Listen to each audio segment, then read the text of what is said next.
Sobat Kairos yang dikasihi Tuhan Yesus Kristus, firman Tuhan yang menyapa kita hari ini terambil dari Yehezkiel 11 ayat 19. Aku akan memberikan mereka hati yang lain dan roh yang baru di dalam batin mereka. Juga aku akan menjauhkan dari tubuh mereka hati yang keras dan memberikan mereka hati yang taat. Sobat Kairos, dari seluruh anggota tubuh kita yang paling berperan dalam menentukan sikap dan perilaku kita, ternyata bukan tangan, bukan kaki, bukan mata, bukan mulut, akan tetapi hati. Hal pertama yang disentuh Kristus yang bangkit adalah hati, bukan mata. Kepada Thomas dan para murid yang lain, Yesus yang bangkit, dia berkata, berbahagialah mereka yang tidak melihat namun percaya. Kita tidak bisa melihat Kristus yang bangkit dengan mata kita, namun hati kita bisa percaya bahwa Kristus benar-benar bangkit. Hal yang sama juga Salomo ungkapkan dengan ungkapan demikian.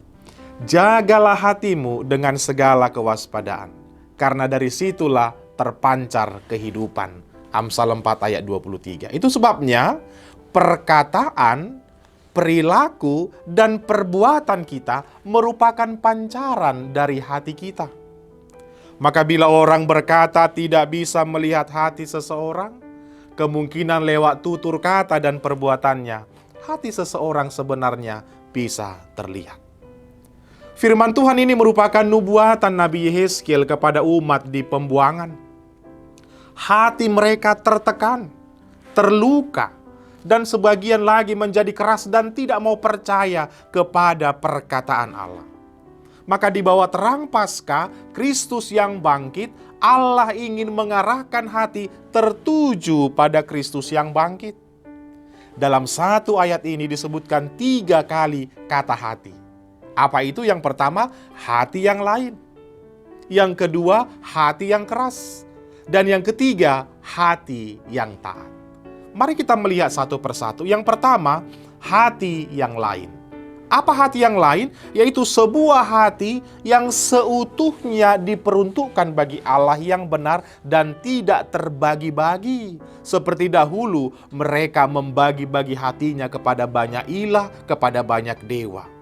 Namun hati yang lain adalah sebuah hati yang kokoh dan bulat bagi Allah dan tidak tergoyahkan oleh apapun. Hati yang lain adalah sebuah hati yang tulus dan lurus. Segala keinginannya selaras dengan pengakuan imannya. Maka ia akan menaruh roh yang baru di dalam batin mereka, agar mereka bertindak atas dasar pegangan-pegangan hidup baru, berjalan dengan aturan-aturan baru, dan menuju tujuan-tujuan baru. Yang kedua adalah hati yang keras. Apa itu hati yang keras? Yaitu hati yang seolah sudah mati, sudah kering, keras dan berat seperti batu, dan tidak mempan disentuh oleh apapun. Sobat Kairos, kita sering menyebut seseorang keras kepala, namun jarang menyebut keras hati. Ternyata keras kepala dan keras hati sama-sama berbahaya dan sulit untuk dimenangkan. Oleh karena itu, jangan keraskan hatimu. Jika hatimu keras, itu sama seperti lahan yang tandus, dan benih yang baik pun tidak akan bertahan, tumbuh dan berbuah. Ibarat tanah yang berbatu-batu. Yang ketiga, hati yang taat. Artinya, hati yang ditundukkan oleh kehendak Allah, menaruh kehendak Allah di atas segala kehendak pribadi. Maka hati yang taat menunjukkan kerendahan hati, mau dipakai dan dibentuk Allah melalui firman-Nya. Ketaatan dimulai dari hati, bukan mulut dan tindakan. Sobat Kairos, Kristus yang bangkit terus memenuhi hidup kita. Dan hal pertama dan terutama yang Kristus penuhi adalah hati kita. Mari, teliti hatimu, buka hatimu. Kristus yang bangkit hendak memenuhi hatimu dengan kepastian, keyakinan, dan sukacita. Berilah hatimu dibentuk dan dipenuhi Kristus dengan firman dan kebenarannya. Selamat beraktivitas Sobat Kairos. Tuhan Yesus memberkati. Amin.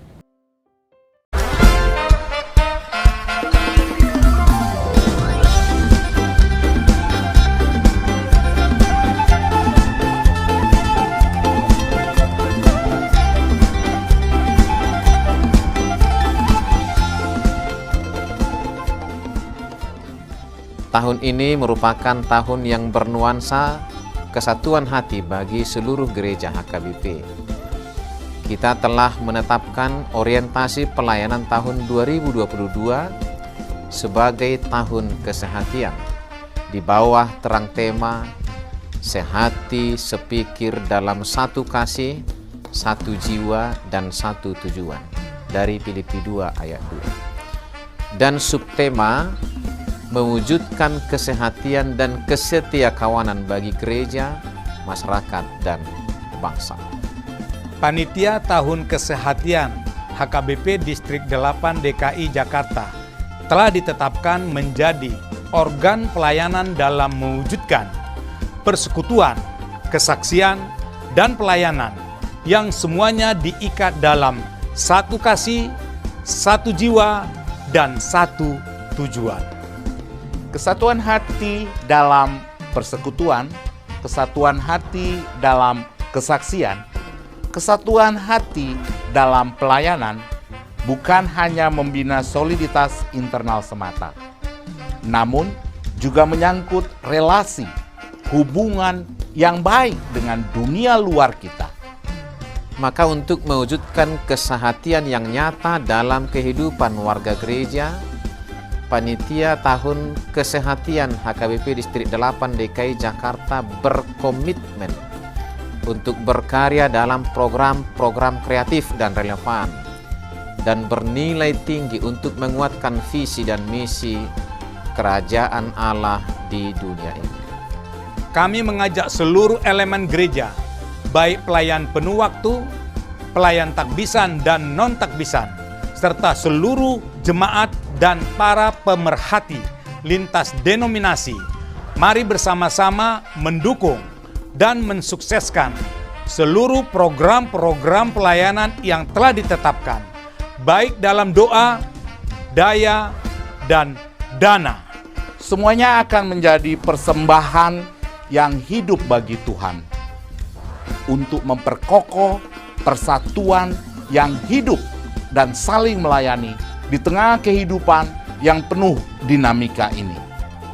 Marilah saling mendoakan, saling menopang, serta bertolong-tolonganlah menanggung bebanmu. Demikianlah kamu memenuhi hukum Kristus. Horas, horas, horas!